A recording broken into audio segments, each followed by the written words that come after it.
SB itu pada saat ditanya, "Oh, Anda mau jadi kader Partai Demokrat?" "Oh, enggak, saya hanya datang aja kemarin." Seperti itu gitu ya kan, ini kan menjadi lucu juga. Nah, bagi kami kan ini seharusnya menjadi pelajaran buat kita semua juga gitu ya. Bagaimanapun ini tidak baik buat demokrasi. Ya, pemerintah sudah punya ketegasan, kami berterima kasih dan mengapresiasi ya. Harapannya ke depan tentunya hal-hal seperti ini bisa dicegah dengan lebih baik tentunya. Janganlah kamu makan harta di antara kamu dengan jalan yang batil, dan janganlah kamu menyuap dengan harta itu kepada para hakim dengan maksud agar kamu memakan sebagian harta orang lain itu dengan cara yang tidak benar. Nah, Pak Muldoko itu kebetulan memang orang istana, tapi siapa?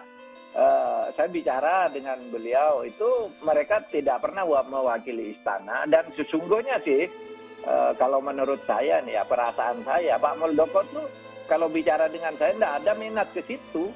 Dan telah meminta saya untuk menjadi ketua umum Demokrat. Untuk itu saya sungguh mengapresiasi dan terima kasih, dan itu saya terima.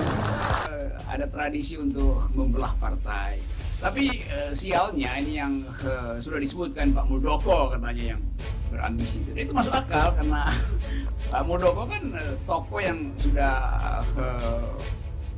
sudah matang secara politis, karena itu beliau pasti ingin untuk mencalonkan diri di 2024.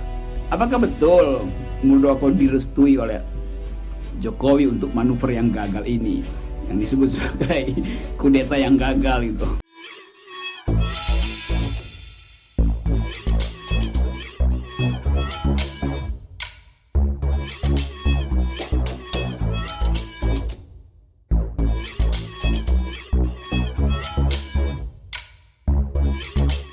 Tonton video ini sampai selesai agar Anda tidak gagal paham.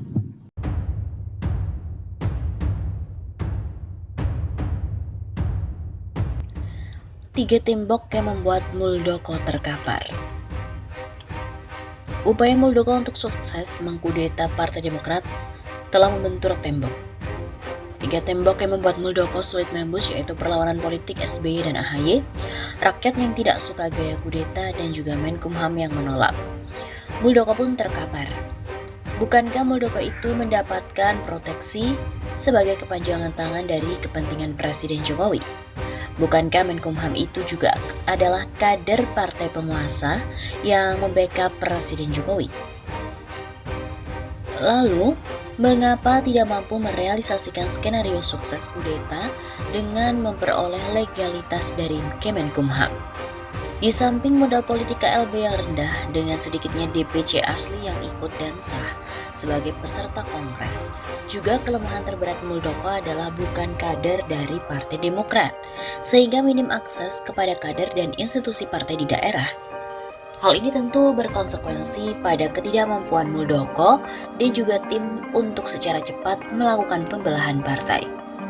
Beberapa faktor yang mungkin menjadi penyebab ditolaknya permohonan keabsahan KLB Deli Serdang di samping masalah ADART yaitu: pertama, Menkumham Yasona adalah kader PDIP yang dalam praktiknya ketum PDIP Megawati beradu pengaruh dengan Jokowi. Penolakan ini bagian dari peningkatan posisi tawar PDIP atas Jokowi. Orang Jokowi saja bisa digagalkan. Kedua, tidak tertutup kemungkinan AHY atau SBY memiliki deal tertentu dengan Jokowi, apakah soal pilpres atau pilkada ke depan, atau kebijakan perundang-undangan tertentu yang telah masuk prolegnas. Muldoko bisa diabaikan untuk kepentingan Jokowi yang lebih besar, termasuk kepentingan nasib masa depan Gibran.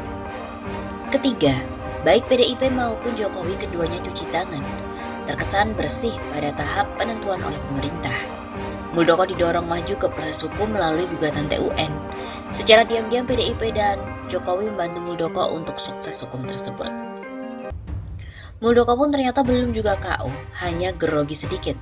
Disiapkan untuk pulih kembali, kemudian bergerak terus untuk memenangkan pertarungan di ujung. Muldoko juga masih tetap berperan strategis dalam posisi sebagai kepala KSP. Sebenarnya Jokowi menghadapi pilihan yang sulit.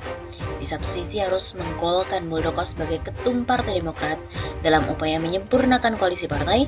Di sisi lain terlalu lemah basis dukungan Muldoko di internal Partai Demokrat. Demikian juga dengan publik yang tidak suka pada cara kudeta vulgar melalui KLB yang terkesan juga dipaksakan. Ketika kudeta gagal, Belajar pada kegagalan PKI dahulu, maka bukan mustahil akan berimbas pada guncangan kekuasaan Jokowi seperti jatuhnya Soekarno saat itu. Seluruh elemen rakyat menjadi musuh bersama dari kekuasaan otoriter. Koalisi pun akan ikut berbalik dukungan. Pembisik Jokowi pun paham akan hal ini, oleh karenanya permainan layak diperpanjang melalui gugatan TUN.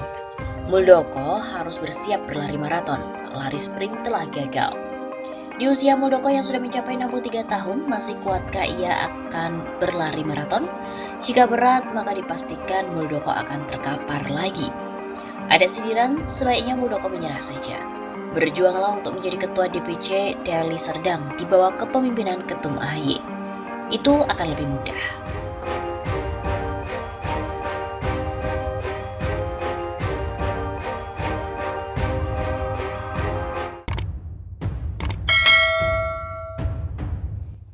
Hindari kesan abuse of power, Jokowi diminta untuk segera pecat Muldoko.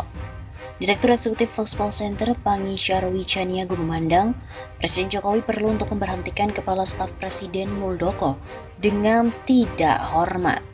Langkah itu diperlukan seiring manuver Muldoko dalam mengambil alih kepemimpinan Partai Demokrat.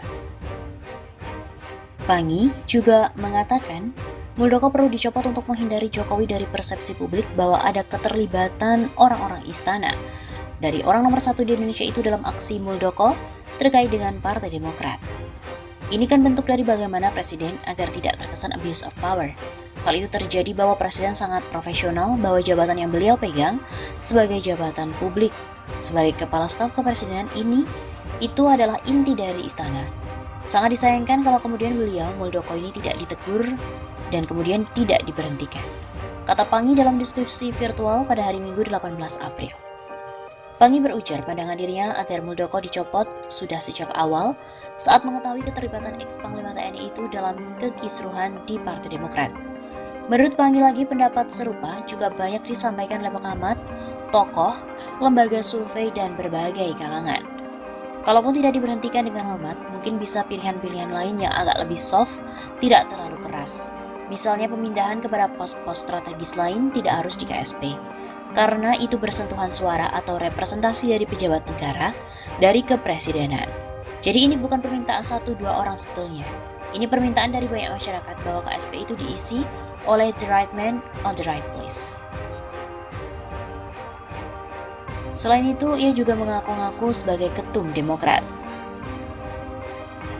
Kepala Badan Komunikasi Strategis DPP Partai Demokrat, Herzaki Mahendra Putra mengatakan bahwa Kepala Staf Presiden Muldoko seharusnya tidak lagi menggunakan atribut Partai Demokrat, apalagi sampai mengaku-ngaku sebagai Ketua Umum.